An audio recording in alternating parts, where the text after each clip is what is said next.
Good evening, friends. This is Rahul Magan here as a Group Chief Executive Officer, Treasury Consulting, and also a venture capitalist. Today, we're going to shoot a very important video about a topic which is a pretty hot topic right now in Singapore and Hong Kong. Now, this video being specifically devised for Singapore and Hong Kong.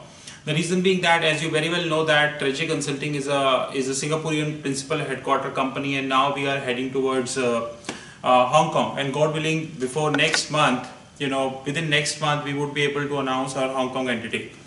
Now, as we very well understand that Singapore and Hong Kong both are the financial centers of the globe in Asia, in Southeast Asia. And Singapore vision is always to be London, and they are trying very well for that vision, there is no doubt about that. And Hong Kong vision is also to be London, and Hong Kong is also trying in that regard. So there is a race which is going on. Two countries are vying with each other for a common share of business which is known as financial services. So time will tell who will go in that regard. But one step where Hong Kong looks like they are they are having an edge over Singapore is the virtual banks. Now, virtual banks is the need of an hour. Like few days ago, when we were reading the Business Times, actually in India it is Economic Times, Financial Express, and all such newspaper. Here in Singapore we have Business Times. We were reading about Business Times. We get to know that Singaporean banks spending approximately $200 million only on the OPEX of ATM. So automated teller machines. Basically all the Singaporean banks, local banks, basically here if you look at, there are only three banks, but practically four those who have ATMs. One is the DBS. DBS is having the highest number of ATMs, followed by UOB, followed by ICBC, and followed by HSBC is having 1, 2. You will get Standard Chartered also. But maximum these 4-5 banks are manage the ATMs. Goldman Sachs, Credit Suisse, Commerce Bank, they don't have any ATMs. Majority ATMs are DBS, UOB, ICBC, OCBC, and HSBC, and maximum Standard Chartered. Number one is DBS, of course, there is no doubt about that. But $200 million the banks are spending on the OPEX expenses on the ATM maintenance in a year. That's a pretty huge amount. $200 million is not a small amount. Now, and alternatively, when the world is moving from brick and mortar business to the virtual business. Now, imagine we are just 34, turning 35 next month. Now, we know that our parents and maybe parents, when they used to transfer the money which was known as telegram, they need to go to the either post office department or they need to go to the banks for that. Why we go at that level? Look at 10 years ago. In 10 years ago, when you need to do the RTGS, you need to go to bank and get it stamped. And then bank will take 3 to 4 working days to get the RTGS done. This is the level of stuff the bank is we were having. And now you use the mobile phone and you transfer the money which is known as Paytm. Right? So virtual business is a need of an hour. There is no doubt. But virtual banks is having permutations and combination, pros and cons, and we as an organization we need to see pros and cons holistically. So Hong Kong has already started giving the license for virtual banks, while Singapore is currently under a study mode whether they can give or not, and hopefully Singapore have to give because the competition is getting greater. According to my view, these are all the points that MAS, Monetary Authority of Singapore, need to consider, or if I would be at the place of Monetary Authority of Singapore, I would be considering these points holistically in detail. Well, this is a 20 minutes video. I cannot explain each and every points in detail. When the more videos would come, now we're launching a series of the video. When the more videos would come, we would be shooting this. According to me, number one field is that it should be the level playing field between 100% online banks and brick and mortar bank. Now, brick and mortar bank means the bank those who have physical existence. Like if you look back, you have Marina Bay Financial Center. Marina Bay Financial Center is predominantly, we have 3 towers, Tower 1, Tower 2, and Tower 3. Tower 1 and Tower 2 is predominantly being by Standard Chartered Bank and other banks. And Tower 3 is predominantly by the DBS, right? Now, just assume how much money DBS would be spending to maintain Tower 3. If I am not mistaken, they hold approximately 18 floors and separate floors for separate divisions. How much money they would be spending on Tower 3? It's a huge amount of money they would be spending on the Tower 3. But this is what the life is. What would if we able to virtualize that? If we able to virtualize that, tremendous amount of saving would happen. But at the time of when we say saving, thousands or maybe millions of jobs would be at stake. That is another thing. But at the same time, if the regulator would be allowing a virtual bank just like Hong Kong and probably in future Singapore, regulator need to understand that it should be the level playing field. It should not be like that the virtual bank not got an appropriate opportunity to herd, while the brick and mortar bank still having an edge over the virtual bank. This level should not be there. It should be completely level playing field. Another point is the robust risk management. I think this point requires a separate video in itself, because I cannot explain the risk management here. You have immunization model, you have non-immunization model, you have OIS, you have derivatives, you have a lot of things. The biggest question in that, how the virtual banks are going to be taking the exposure in the marketplace.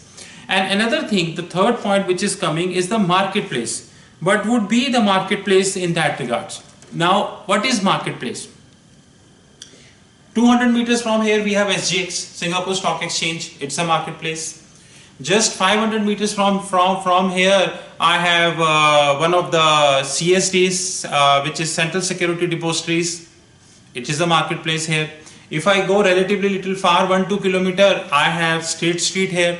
Now this is a marketplace. If all the banks or majority of the banks, just imagine the top 10 banks of the globe, Credit Suisse, HSBC, Standard Chartered, UBS, Barclays, Deutsche, Bank of America, ANZ, Westpac and all, if they turn online or virtual, then what would be the marketplace?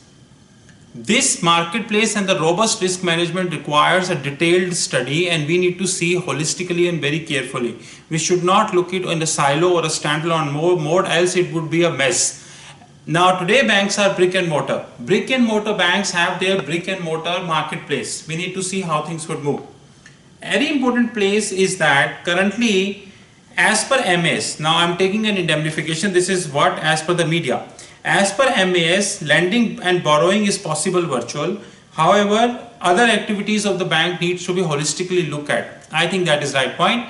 But at the same time, if I am MAS, what the other activity, the others, I should not use the word other, rather I would be using the list, that what is the meaning of others for me. And holistic list. Just like every banking circular would have an holistic list, I would have a holistic list in place, and that holistic list needs to be updated on a periodic note. Seriously. Okay. Fourth is very important. Fourth is your risk of the money laundering. That is there. Unfortunately, there are many factions. Factions mean the set of people. Unfortunately, there are many factions in the worldwide who claims that the money laundering is not possible in case of virtual bank, or the virtuality of the banks would be able to mitigate the money laundering. I don't think so. I think that money laundering is a threat for brick and mortar, and money laundering is a threat for virtual banks. So it's nowhere it have any level of differentiation that virtual bank do not have any kind of risk in place. It do have risk in place, but at the same time, sitting today when Hong Kong just started it and Singapore is under a studying approach, and maybe God knows that Dubai and the rest countries would follow that league or not, but they have to. It's very difficult to say what would be the gravity and the magnitude of the virtual banks, to be honest. Magnitude of the money laundering. Next is the capital requirement. That is something very, very difficult. I think here there is a catch, and only one forum can help us understand better, that is Bank for International Settlement. Bank for International Settlement is nothing but the regulator of regulators, and Bank for International Settlement actually every time keep up with lot of guidelines about the capital requirements. Their recent guidelines, I call this BIS 3. People call this BIS 3 revised. People call it BIS 4. I think, honestly speaking, Bank for International Settlement is not ready. And here Hong Kong Monetary Authority and Monetary Authority of Singapore, they relatively have no role to play in that regards. Maybe in future, if the Dubai will also come, Dubai government will also have no role to play. Monetary Authority, no monetary authority can any role to play. It is the Bank for International Settlement, and I really don't think Bank for International Settlement is really serious, or they are taking this matter seriously. I don't think so. So this is something we need to look very holistically. Last but not the least, and very important thing, we need to see the shareholders, the role of the shareholders in the virtual bank. As we very well understand that in the last few months, both Monetary Authority of Singapore and Hong Kong Monetary Authority tightened the clamp on the asset management companies in Singapore. They have tightened the clamp. Tightened the clamp in English means that they have made it more strict, because to have more regulatory of the law, now they have tightened the clamp on the asset management company and also on the various investment vehicle. But at the same time, they are promoting a lot of innovation in that. Tightening of clamp doesn't mean there is no innovation. Remember that. This is absolutely not done. So one side, if you are tightening the clamp, another side, both Hong Kong Monetary Authority and Monetary Authority of Singapore, they are relaxing the norms, or they are making it more innovative in nature, letting the scope of innovation in. But at the same time, one important question would surely emerge over the period of the time when the virtual bank would be reality, that what would be the shareholder role? How the shareholder role will look like? I don't know.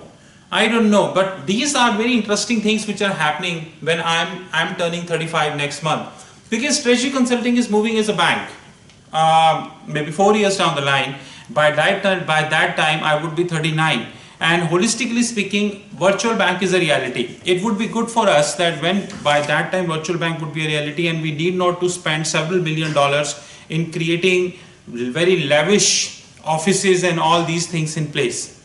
To be honest, to conclude this discussion, I think that virtual bank is a reality. We thank you Hong Kong for raising this point. We thank you Singapore for getting its studies. We thank you the banking system for acknowledging that the brick and mortar banking is no more a reality now. We thank you for few people for raising the point that spending of $200 million only on the OPEX of ATM is not a right thing. It's a foolish act. We need to save this money. At the same time, as a regulator, we have to be very careful. We have to look each and every point holistically in detail, and sometimes maybe debatable as well. In this point, the robust risk management and marketplace are the two important things that we need to holistically look at. And I think both deserves independent videos. Hopefully, we'll soon have the independent video on both sections. But these are my personal opinions about virtual bank, and I consider myself very lucky that when I started the banking in 2007, Treasury, the banks were there. Now today I am able to get an opportunity live that how virtual banks are being set up. It's a very unique opportunity. Before to wind up this video, I would like to request all the youngsters, those who are watching this video, but don't take me otherwise, if Indian youngsters are watching this video, it make no choice for them. The reason being, Reserve Bank of India will never allow the virtual banks in India. India is at least more than 150 years before Singapore, at least more than 150 years. I think the virtual banking concept will come to India somewhere in maybe after 200 years, not before 200 years, and I am not going to be alive anyways. By that, somebody else will make the YouTube video in that. With this, we thank you very much. You know our mobile phone 919899242978. You know our fixed income platform rahul.magan@treasuryconsulting.in. But before winding this video, we need to remember one thing, that it's a very good opportunity for both of us, for you to see what are the various issues which we are getting in the virtual bank, for me to learn how virtual bank is being set up, because by the time Treasury Consulting will apply for a virtual license in 2024 or 25, things would be more or less virtualized. It's a pretty good opportunity. With this, we thank you very much and see you soon in Singapore.